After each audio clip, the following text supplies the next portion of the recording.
চট্টগ্রামে আইনজীবী আলিফ হত্যাসহ ৫ মামলায় সনাতনী জাগরণ জোটের মুখপাত্র চিন্ময় কৃষ্ণ দাস ব্রহ্মচারীর জামিন আবেদন নামঞ্জুর করেছে আদালত। মহানগর দায়রা জজ আদালতের বিচারক মোহাম্মদ হাসানুল ইসলাম শুনানি শেষে এই আদেশ দেন।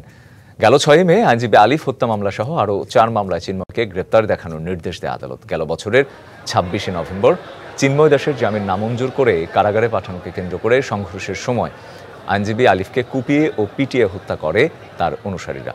ঘটনার ৪ দিন পর আলিফের বাবা ৩১ জনের নাম উল্লেখ ও অজ্ঞাত ১০ থেকে ১৫ জনকে আসামি করে একটি মামলা দায়ের করেন। এছাড়া আইনজীবীদের উপর হামলার ঘটনায় আলিফের ভাই ১১৬ জনকে আসামি করে আরেকটি মামলা করেন। এছাড়া পুলিশের উপর হামলা ও কাজে বাধা দেওয়ার অভিযোগে আরও ৩টি মামলা হয়েছে চিন্ময় দাসের বিরুদ্ধে।